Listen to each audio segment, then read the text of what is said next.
I'm Shawn Martin, manager of the South Dakota Hall of Fame Visitors and Education Center, and I'm joined by Johnny Brockelsby, affectionately known as Johnny B, an inductee in the class of 2025 at the South Dakota Hall of Fame. Congratulations, Johnny. Thank you so much.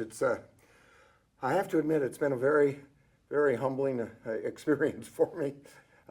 I'm just absolutely thrilled, and I'm so delighted that the Hall of Fame board saw fit to put me in.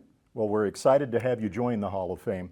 And you're a beloved, well-known figure throughout the state through your involvement with your family's business, Reptile Gardens, your advocacy of a lot of vital causes, and of course your promotion of tourism throughout South Dakota. Let's start with Reptile Gardens because that's an amazing story. Your father was a very young man when he began Reptile Gardens. Yes, you know, Dad was, well, he was 21 years old. It was way back in 1937 that the Reptile Garden started, and it was a very modest beginning. He borrowed $400 from the bank, had a little shack, and dug a pit in the ground and went out and caught animals indigenous to South Dakota and put them in a big pit. And he put the original, he was very clever. He had a lot of clever ideas. He put the original Reptile Gardens on top of the steepest hill going outside of Rapid City. It was a little two-lane road. It was Highway 16. But the cars back in the 30s and 40s weren't very dependable. So when they crested this hill, by the time they got to the top, most of them would be overheated. And so he put a big gravel parking lot in, and people would stop their car and let it cool down, and then he would jump out of his building, get on the running board, and try to get them to part with 10 cents to see a crazy man jump in a pit with snakes and play with them. And that is the start of Reptile Gardens. So what would tourism have been like in western South Dakota back then? Well, you know what, it was, let's see, when Dad opened up, it was actually 4 years before Mount Rushmore was totally completed. I mean, a lot of it was done, and that, but it was a rubber tire market. It was people driving, and the Black Hills was a vacation spot. Kind of interesting, way back then, we actually opened at 5 a.m. And the reason we did that is the people that were coming to the Black Hills, they were all farmers and ranchers. That's when they got up. Nowadays, you know, we open at 8 o'clock. Yeah. Well, when did your involvement begin? Well, you know, when you're in a family business like that, your involvement begins as soon as they can put you to work. At 8 years old, I worked 1 day a week during the summer. We had what we had called the tortoise boy, and you sat or you stood in the pen with the giant tortoises, and then when people would come by, you'd give them a little bit of information on them.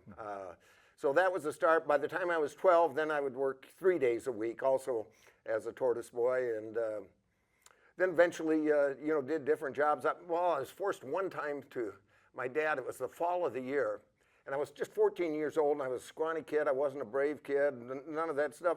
And Dad says, well, son, you're going to learn how to wrestle alligators. And then well, okay, Dad. And he says, well, see, the thing is, son, on the weekends, if you're wrestling the alligators, we can charge 25 cents more admission, and I want to do that. So okay, I did this. When you practice, you tape the mouth shut and that. Well, there was about 30 alligators in there, and I practiced on them, and there were 3 alligators that I had a chance of winning with. The other 27 were going to beat me. And so actually I had to mark on their nose with a little lipstick the ones that I could win, so that when I would pick out the alligator, I'd be sure to pick out one I had a chance of winning. And I did that for 2 weekends, and then it was over, and I never did do it again. So did you ever think about doing anything differently with your life? Did you ever think, I don't want to be a part of my dad's business, I want to do something else maybe? Well, yeah, a little bit, and actually my father encouraged that.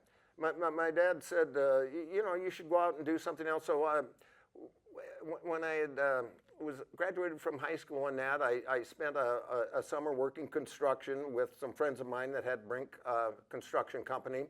I did that, and then I went back to the gardens, and I ended up being the gift shop manager, and had a lot of fun doing that. Then I moved to Colorado back in 1978, and I lived in Boulder, Colorado from 78 to 88. And while I was there, I worked construction. I was a front desk clerk, and then I ended up managing a small mom and pop thing. I was a bill collector for U.S. West, so I had a wide variety of experience. And then in 1988, my dad called me up on the phone, and he said, "Son, we don't have anybody doing public relations out here for the Reptile Gardens and delivering brochures and things. How would you like to come back and try that?" And I said, "Well, that sounds pretty good, Dad." He says, "I'll pay you rent while you come up here and try it. You can stay with your mom and I." And I moved back, and I haven't looked back since. It ended up being the absolute perfect fit for me. Well, fantastic. And you mentioned a few stories, but can you think of a favorite story that kind of defines your career at Reptile Gardens? Oh boy, a favorite story that would define my career. Not anything specific. I mean, basically what I do and I feel where I think I have some value to our business is in really doing the customer service training. And from an early age, I remember my father telling me, he said, "Son, there's two very important things that we have to be sure that we're always doing at Reptile Gardens. One is we have to be treating our guests with courtesy and respect. We have to take customer service to a new level. And the other thing is cleanliness. The place has got to be spotlessly clean." And those things I've remembered to this day. And as a matter of fact, when I'm teaching customer service training to new young staff, high school kids and college kids and that, one of the things I tell them is that no matter what, I guarantee you, if you get these customer service skills, I don't care what you end up doing. You can be a garbage collector, you can be an accountant, you can be a lawyer, whatever. Customer service skills will suit you and improve you in any vocation that you choose to take. So we've covered your career at Reptile Gardens. How did that develop into a larger interest in tourism in general? Well, one of the things that we decided is, how do we increase the business at Reptile Gardens? How do we build it up bigger?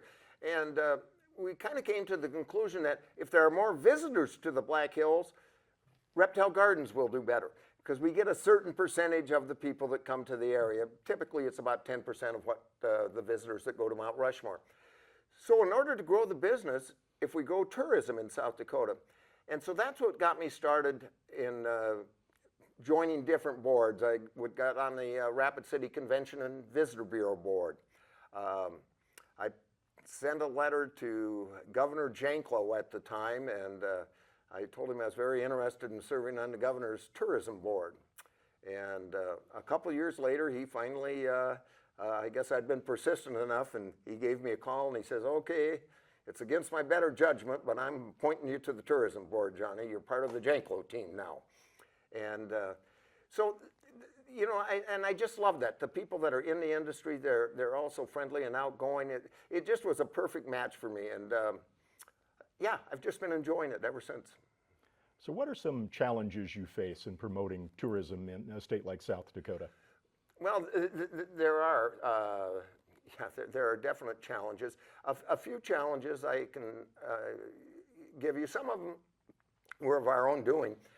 There was a time right after gambling became legal in Deadwood, South Dakota. Here we are in the little area of the Black Hills, and all of a sudden Rapid City and Deadwood were like jealous of each other. And if it was good for Rapid City, it was bad for Deadwood, vice versa. And I was the chairman of the Rapid City Convention and Visitor Bureau, and a friend of mine, Mary Schmidt, she had the Bullock Hotel up in Deadwood. She was head of the Deadwood Chamber.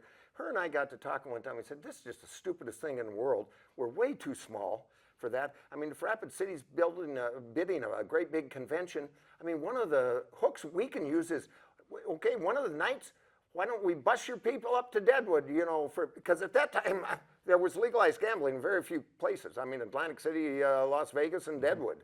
And she says, "Yeah, that's right." So her and I arranged for my board and her board to meet for lunch, and we buried the hatchet, and Rapid City and Deadwood have been getting along ever since. Another challenge, and this was a statewide challenge, and it had to do with the Missouri River. It divides East River and West River. And for some reason, there was horrible jealousies between East and West. The people over in the Sioux Falls area, all you do is promote the Black Hills and that, you don't ever show pictures of the falls and Sioux Falls and that. Rapid City people were mad when they'd do that, when they'd have to pick. Anyway, it was just ridiculous. And there again, I was on the governor's tourism board at that time, and I got with Terry Ellis Schmidt, who was head of the Sioux Falls Visitor Bureau, and I said, we got to just bury this hatchet from east to west. I said, if something's good for Sioux Falls, guess what? It's good for Rapid City, and vice versa. You have all these people moving into Sioux Falls, guess what? In a year or two, they're probably going to take a Black Hills vacation. That's going to be great for us. So we were able to kind of bury that hatchet, and I think that has dissipated quite a bit since then. So those were two challenges that I was directly involved in, but probably the biggest challenge of all was one that we faced as an industry for the whole state, and that was funding. So for decades and decades and decades, we would have to go to the legislature every year and beg for money out of the general fund to fund our Department of Tourism. And sometimes we had good luck, we had people that were pro-tourism, and sometimes we had legislators that, why are we spending any of that money, on the Black Hills and that? And so it was just a horrible fight. So there was a group of us. It was Dave Sweet from the Ramkota companies, David Geisler from Pioneer Auto, Stan Anderson, he had the Gold Dust Hotel at that time, Gary Brown, who'd been on the governor's board, and myself, and we sat down and we said, this is just horrible, having to fight for that.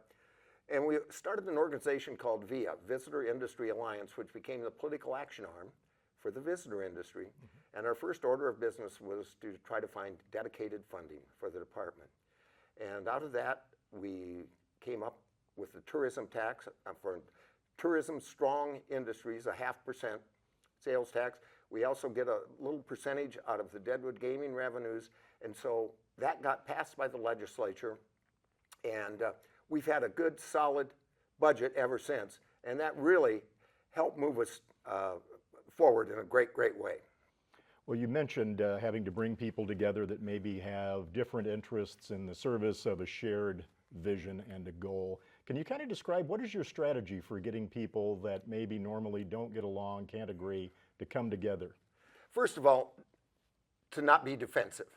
When somebody says that, say, and said, no, we can't do that, say, have you ever thought about doing something like this?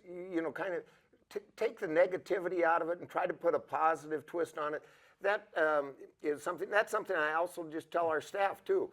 I don't like you to say, you can't do that.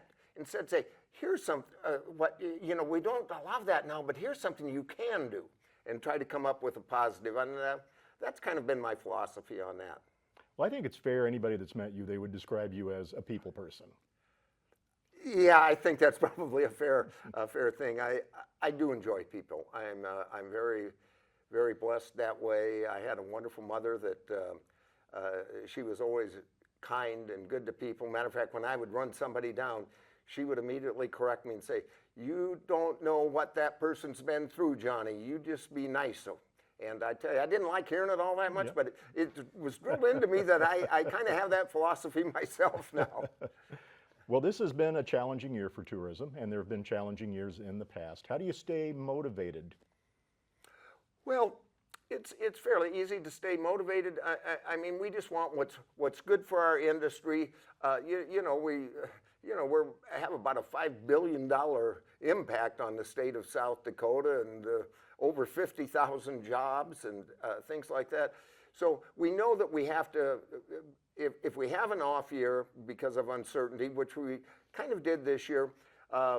So what I'm doing right now is when I've been interviewed about, well, what can we do? I say, well, we're just looking forward to next year. I think we're going to have a great year. And I really do truly believe that, because next year is going to be the 250th anniversary of the great United States of America. And arguably, we have probably the greatest icon that represents our state in Mount Rushmore. Or that represents our country, I mean, in Mount Rushmore. So I think we're going to get just a ton of free publicity all throughout the year. There's going to be lots of pictures of Mount Rushmore in the background. So I'm really optimistic for next year. What are some exciting innovations you've seen in tourism over the years? Well, I tell you, the media, I mean, it used to be it was magazines, it was ads in them, and that's what, and these days with the internet and all of that, we've really had to up our game to reach the people. And we've had to really get a lot of influencers. I mean, getting influencers to come and do stories about the state is a very big deal for us these days, whereas back in the old days, there wasn't so much. Well, let's shift gears a little bit and talk about advocacy. You mentioned you've been involved in some causes that are very important to you, including hunger. Talk a little bit about why that issue resonates with you so strongly. You know, from a very young age, it just was inconceivable to me that there were people that were going hungry in that. And when I was a sophomore in high school, I had another friend of mine. His name was Pat Seifert and Kiefert, and he and I were talking about it, and we decided, well, we're going to organize a hunger hike. And so here's the two 15-year-old kids, and we went around and talked to all the junior high schools, and we did a hunger hike. We hiked from Rapid City to Mount Rushmore. We got people to give us, you know, a few pennies for every mile walked, and that we actually raised $10,000 for that. And ever since then, it's inconceivable to me that we have hungry people in this world, because we have the wherewithal to be able to feed everybody. And it's just so sad to me that we don't. So I continue to support numerous hunger organizations, both like Feeding South Dakota, as well as things like Oxfam, taking care of hunger worldwide. And you're also a passionate advocate for the Lakota people. Explain that connection. Well, my dad grew up in Kadoka, South Dakota, and there was a large native population right around that area. And so he always had Lakota people as friends and that growing up. And so he instilled that in me. I've just continued to, because it's right, and I love their culture. I try to always wear some Lakota beadwork, so people, when I'm on the road or in different states and that, well, what is that? And then I can explain, this is the craft and the artwork of the Lakota people, and that to support them. Another thing I've been working on with another friend of mine that's on the Governor's Tourism Board, Ivan Sorbel, and that is to create tribal tourism. Let's get it so that we can get some employment on the reservations and that through tribal tourism and bring some extra money in to the folks. And so I've been real passionate about that, and I'm very happy to say that our Department of Tourism has really taken up that mantle too in trying to increase tribal tourism. So I think that's one of those things that we can do a lot better, and we're certainly striving to do that, and I think it can really help our friends on the reservation. And I think I know the answer to this, but I would say you're probably very optimistic about the future of tourism in South Dakota. Yeah, I really am. The tourism industry, it's just such a great industry. People are nice, the people are friendly, and you have this opportunity to visit with people from all over the world, really. And it's just fun, smiling, grinning, giggling with people you don't know. And the great thing is, you smile at somebody, even though you don't know them, 9 times out of 10 they smile back. And right now, there's a lot of negativity in the world, and I think anything we can do to smile and create anything positive is a good thing. So what kind of advice would you have for a young person who's embarking on a career in tourism? Well, I keep harping on this, but I would say the number one thing is hone your customer service skills. That is just the most important thing. I have 2 very young kids. They're just 15 years old, and they were small, and they started at the gardens. And these kids are so exceptional. They go right up to people and talk to them and our guests are just, I can't believe that kid was that outgoing and friendly and that. So, that would probably be the thing that I would say to do that. And it's fun, and it's enjoyable. It's a great industry, great people in it.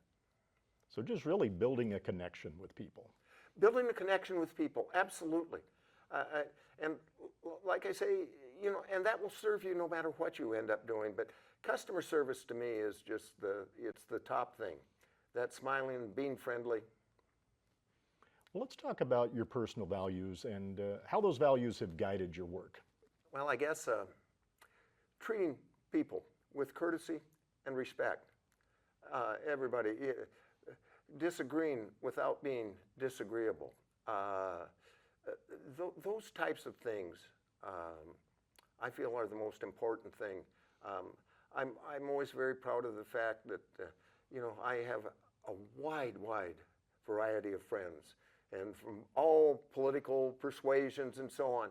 But I can get along with all of them. Sometimes we just make an agreement that we don't talk about certain things. But you know, it's just that's really kind of what I try to live my life on. What do you hope your legacy will be in South Dakota? Well, boy, that's hard. You know that I was a good guy that worked hard at promoting the state, that tried to do right by the Lakota people, and I guess that would probably be it. Well, as we wrap things up, and I don't know if we've mentioned this or not, but your father, Earl, was an inductee as well. What does it mean to you personally to be joining your father and so many incredible South Dakotans? Yeah, it's huge. Yeah, 25 years ago, my father was inducted in, and I certainly don't put myself in the same category as my father. I mean, he and Ted Husted were truly the private enterprise pioneers of tourism in this great state. But the fact that I was considered and then honored with the election into the Hall of Fame is just very humbling. It makes me very proud. Anything I can do that would be like my father is something I guess I'm extremely proud of. Well, Johnny, congratulations, and thank you for visiting with us. Yeah, thank you so much, Shawn. Appreciate it.